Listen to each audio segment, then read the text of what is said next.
You do drawing, you do some Yeah. writing. Do you both do like, what else do you do? We have movement practices, you know, like together and on our own. And then we have communication, you know, and I think like that's something we love doing. We love relating. Cool. We love nonverbal communication. We love verbal communication, and I think we're able to, like, that's a self-love practice, even though it's shared.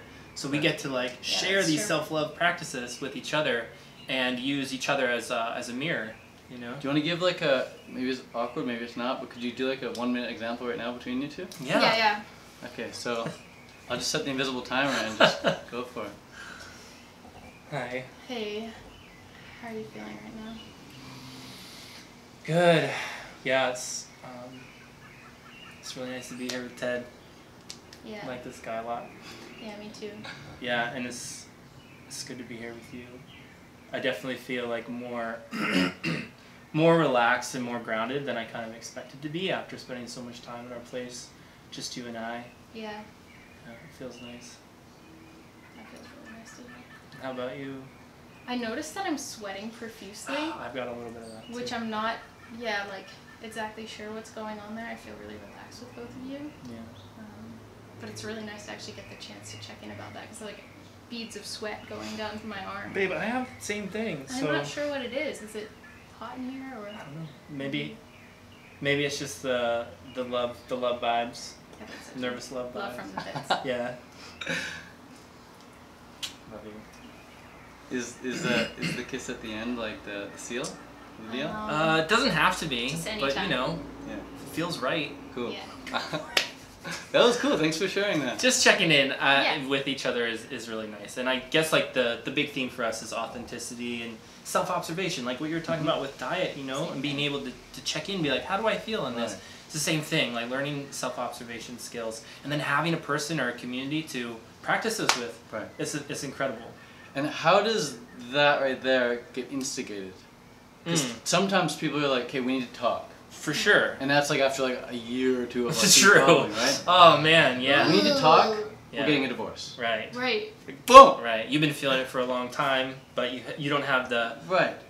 protocol set up maybe to share. Exactly. So how you're feeling. how do you set up that instigation? Well, I think part of it is, you know, starting off the day in this way that we're really connected with ourselves, we're connected with each other, and that's why we have the self-care practices, and then we can feel when something feels like off or out of alignment. And I think we naturally like to check in with each other. Like if we notice the other person might feel a little off, or we're feeling a little off, it's just like natural. We're already talking about it. And I think if you're brand new to something like that, just taking baby steps, just like you would with maybe a dietary change or something like that. Like you don't have to do huge, full-blown, like, this is how I'm feeling, I need to tell you everything right off the bat. But just taking baby steps towards it. Because it's like a muscle like anything else. You just work it out.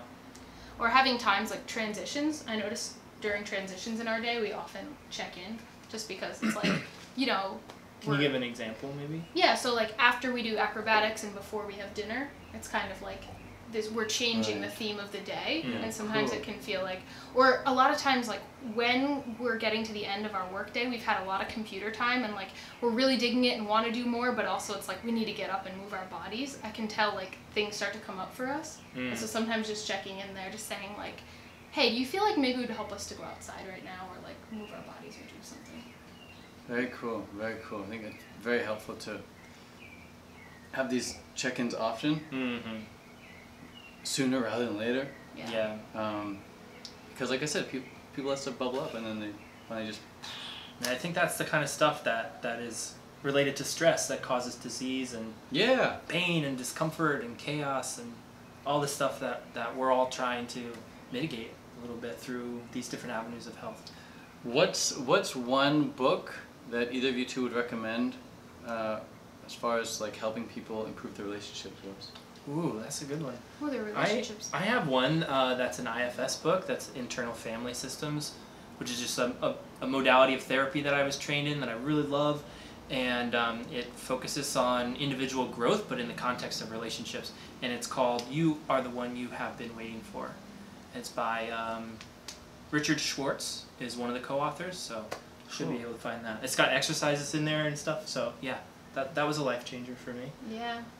I think at the time that I read it, NVC, Nonviolent Communication, was a great book, because even if like some of the practices, I mean the practices are great and what they talk about is great, but I feel like it invited me to take another look at my internal world and how I was connecting with other people in a way that was surprisingly like more, I got more out of it than I expected I would.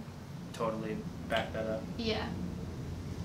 NVC, internal family systems, IFS.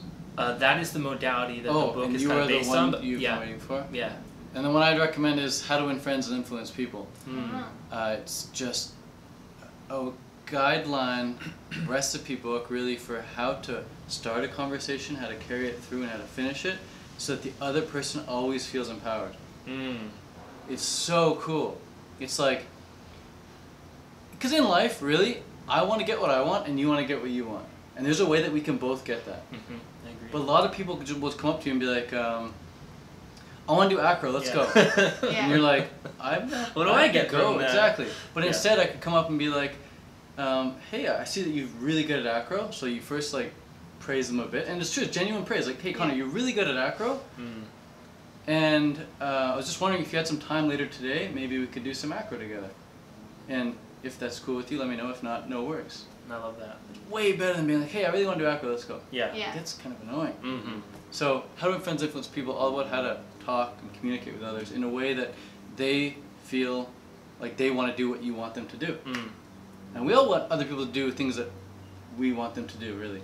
But for sure, it's important to phrase it in the right way and to not be attached to them actually doing it or not either. Right. Leaving room for them to share like what they want to do. Yeah, exactly. Because if you really don't want to do acro, it's like, awesome. I don't want you to do it if you don't want to do it. Yeah. And that's something to do with like, I think the word selfishness, I think people misuse that word a lot. They're like, oh, you're selfish because you're doing what you want to do. Right. But selfishness is really me wanting you to do what I want you to do, whether you want to do it or not. That'd be selfish of me to say, Connor, you should do acro with me right now. It's really selfish of me not to respect what you really want to do, you know? Or it's like, hey, you want to go for a walk right now? And you'd be like, no, I'm busy reading. I'm like, oh, don't be so selfish, come for a walk. Right. I'm the one being selfish there. Yeah. So that's interesting. I think it's cool for people just to do what they want to do in life. I think that's very important. And if you know, someone can't respect that, then they gotta learn to respect it. Otherwise, they could be a bit selfish, wanting to control you, manipulate you, and control you in that way. So that's really interesting. One thing I want to talk with you guys about as well is polyamory. Big topic. What's that?